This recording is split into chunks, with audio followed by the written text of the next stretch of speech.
Would you like to accelerate your career and reach your full potential in just minutes a day? Welcome to the LEADx Show with New York Times best-selling author and Inc. 500 entrepreneur, Kevin Kruse. You believe in the power of knowing your daily M.I.T, your most important task, but how do you know if you're picking the right one? Kevin Kruse here. I'm going to answer that listener question in just a minute, but first, welcome to the Friday edition of the LEADx Show. This is the episode one day a week where we take our time, I get to rant and ramble a little bit, and I answer questions from listeners. Now, friends, I ain't going to lie, I'm starting to panic because my 55,000 word first draft manuscript is due to the publisher in just 60 more days. It's the next leadership book I'm working on. It was only a month ago I was telling everyone I was going to have a summer of extreme productivity to write this book. Well, I just burned through a month and I only have 500 words, poorly written words, for the introduction. Not good. But so much good stuff, great stuff going on elsewhere at LEADx. We've signed up a dozen more writers for leadx.org. Great people writing on marketing, career, leadership, productivity. Check out their columns on leadx.org. We've signed up our first handful of instructors for the forthcoming LEADx Academy. We're getting them into our video studio to produce high-quality, on-demand courses. In fact, in a couple of weeks, I'm going to be teaching a live free course, if you want to check it out, over the internet. So you'll just be able to see it online. No need to fly to me. The topic: how to fire someone. Funny topic, I know, but believe me, it's the hardest part of being a manager. If you've ever had to let someone go, it's just awful. But there is a right way to do this really hard thing. So I'm going to be teaching that class on July 13th of 2017.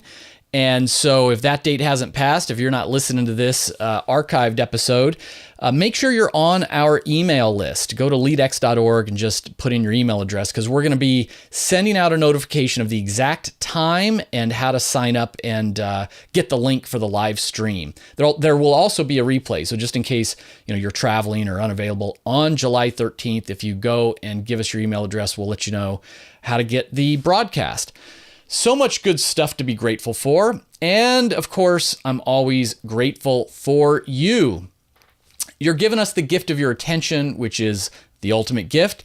And because I know you're the type of person who wants to help others out, you want to help others to reach their full potential, I know you're letting everybody know that the LEADx Show is the smartest way to start your day. So thanks for spreading the word. And that leads us to our iTunes review of the week from Heidi 0714. I have a feeling Heidi has a birthday coming up. I have gained so much clarity in a variety of areas in my life. It's just what I needed to take my mindset to the next level. Get woke and listen to Kevin. Heidi, big thanks for the rating and review. Send me an email to kevin@leadx.org because I want to ship you out some LEADx swag. I need your snail mail address to do that. And everyone, please, if you haven't already done so, go to iTunes. Subscribe, rate, review the show. Takes about 60 seconds. And then let me know, and we'll put you into the Facebook Ambassador Program, this private VIP group. We give out gifts. We give out prizes. I ask you what questions I should be asking guests ahead of time. We support each other. Why wouldn't you want to be part of this tribe? We've got your back. Go leave a rating or review. Let me know. And then Jackie will invite you into the Facebook Ambassador Program. So let's go to the mailbag. First, I got a comment, not so much a question. I got a comment. And, I don't just share all the pure love. I want to share the real deal. So from Richard, I love listening to your daily LEADx podcast. However, one thing you say in every podcast is when you were young and dumb. Well, I am young, 23. I've just entered the workforce. Young agreed. How about young and not a lot of life experience yet? It sounds better. Just saying. Little feedback for you. Sincerely, Richard. Richard, thanks for writing. So many people have thoughts and ideas and comments and never take the time to send me an email. So big thanks for that. And I want to apologize to anyone who thinks that when I make fun of myself saying young and dumb, I'm not suggesting that everyone in their 20s is dumb. I'm not saying I was dumb because I was young. I'm only referring to myself, and in 20 years, I'll be saying, back when I was middle-aged and then I got to come up with some self-deprecating phrase that rhymes with aged. Back when I was middle-aged and, I don't know, caged, afraid, getting paid. I have no idea. I've got 2 decades to come up with a rhyming word. Anyway, Richard, I take your point to heart. No offense to anybody. And clearly I'm overusing that phrase. So I need to dial that down a little bit. And then here's the question of the week. Actually, 2 separate people emailed me a variation on the same question about how do you pick your most important task each day. So the first one comes from Marie.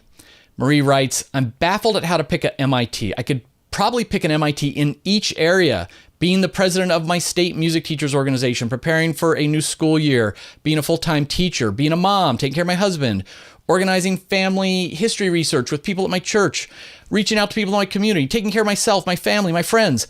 How do I decide that one of those things is any more important than any of the others? Marie. And then another one from Jeff. Jeff says, I've been struggling with finding my MIT as I'm a senior financial analyst in a large company affecting a very small piece of the whole. I feel like the organization dictates a lot of what I have to deliver, even if I don't see the value in it. Any advice you could give would be greatly appreciated, Jeff.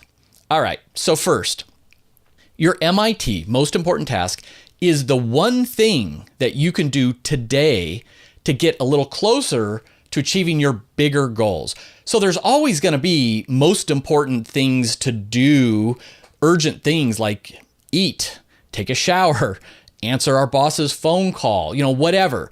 But that's the point. Our days tend to get filled up by all these little things. We go into reactive mode. We are reactive, or we go into autopilot with our habits. So having thought through and ideally write down your daily MIT says, all right, as early in the morning as possible, I've carved out some time. Hey, maybe it's 5 minutes, maybe it's 15, maybe it's 1 hour, maybe it's 2 hours. And that will be time that I work on tipping over that first domino that's going to lead to that chain to the big goal at the end. Maybe you're going to spend 15 minutes today writing that novel you always dreamed about. Maybe you're going to spend 30 minutes today launching your side business. Maybe you're going to spend an hour today towards that goal of losing weight. So, Marie, here's the deal. Congrats on having such a full life. That's awesome. But this is what extreme productivity is all about. We can't make more time. No, we can't do it all. You do have to choose. You have to be mindful about these choices. To help me, I kind of play a mental game. I imagine that, we have 1,440 minutes in the day. So imagine that you're handed a stack of $1 bills. You have $1,440. And then you set out a bunch of buckets in front of you, and each bucket represents something you value. Maybe it's your spouse, maybe it's your career, maybe it's your church, your health, whatever. Some people like to have only 3 buckets and they really focus on just a few things. Others like to do a lot of stuff, have such a full life. They have 10 or 15 buckets. But of course, you still only have the same $1,440. So you need to put how many buckets do you want in your life, and then allocate, be mindful about putting these dollars, these minutes in each bucket. So if you value your health and know that sleep is critical for health, well, what does good look like in that area? Do you want 8 hours of sleep? Okay, well, that's $480 in that bucket, or minutes in that bucket. And you might say, oh, well, that's a lot of my stack gone already. I'm only going to do 6 hours. Okay, that's $360 or minutes in that bucket. What about your marriage? If you care about your marriage, what does good look like? Is it date night once a week? Is it 4 hours a night, every single night, hanging out on the couch, watching Netflix, whatever? There's no right answer, only you decide, but then realize the more that you're investing in that area, by definition, the fewer of the 1440 you have to invest in other areas. It's investing your minutes mindfully. Now, look, if it was easy, none of us would feel overworked and overwhelmed. It's not easy. That's why so many of us struggle with this, because we haven't paused to think it through. Right now, I made the hard decision. I'm spending less time working out, exercising, and less time with my children than I normally do because I've moved up that goal of writing a book and starting a company. Now, a few years ago, I put off starting a company. In fact, I delayed my next startup by 5 years because I prioritized spending so many of my 1440 every single day with my kids when they were young and I, became a single dad. So, I change it, year to year, these buckets can change. And in any day, you might need to change your values, your buckets. Just recently when my daughter was in a car accident, when my girlfriend got super sick, all of a sudden I put all my dollars, all my minutes into taking care of them. And I ignored my previous number one value of writing the book and my number two value of working on the startup. So that's what it is all about. Only you can decide, but just do it mindfully. Realize, we would love to do 100 awesome things in our life every single day, but we've got the 1440. Where will you invest them? And Jeff, when it comes to workplace MIT, that really depends on your role. If someone, let's say, works in retail as a cashier, he may not really need an MIT, a workplace MIT, because his boss is going to direct all of his hours. It's probably going to be like, you're going to stand, Kevin, behind this cash register for the next 8 hours. And I did that in fast food and grocery stores plenty of times. So I know that life. I didn't control my time, so I didn't have or need an MIT. Now, in general, the higher up in an organization you have, the more discretionary time you have, the more likely you're going to have bigger projects, bigger goals, and that's when you would allocate your MIT time towards them. You might think about, not what do you have to do day to day to keep your job, but what could you accomplish that would get you promoted? And then that is like the big goal, and then you carve up some time each morning to reach that goal. Or what's, if you're bonused, if you have a big bonus at the end of the year, what's that based on? Well, make sure you're working towards that bonus goal every single day. Or if it's still not really coming together, imagine your boss is talking to you at your next performance appraisal. What's she going to say? Like, what are you being evaluated on? What special projects did you have? What areas last year were you told to improve on? These are high priority items, and maybe those can be MIT related. The idea, again, it's like tipping over that first domino. What's the bigger goal 1 year out? Roughly, could be 6 months, could be 5 years, whatever it is. And then what can you do today to get a little bit closer to that goal? Friends, next week is July 4th, which is Independence Day holiday here in the States. We still have 5 full episodes coming at you, though. Next week's still a full week for us. So don't forget to check in on us, maybe when you're going for a walk in the morning or run into the grocery store to get those hot dogs and corn on the cob and all that. We've got Dick Axelrod wrote my favorite book about meetings, how to run a great meeting. So we're going to be talking about his tips for that, how to use the idea of red teaming with Bryce Hoffman. These are secrets he learned by going through the U.S. Army Red Team Leader Program. And then Bruce Tulgan, great writer, great consultant, business guru, talks about a daily habit to drive team morale. So a very big week of episodes next week. And I'll wrap up with this. With Independence Day upon us, I'd like to ask you, are you leading? Are you influencing those around you in a way that is consistent with your beliefs? It's something I'm asking myself increasingly. Personally, I believe it's self-evident that all people are created equal and that all people should have the right to life, liberty, and the pursuit of happiness.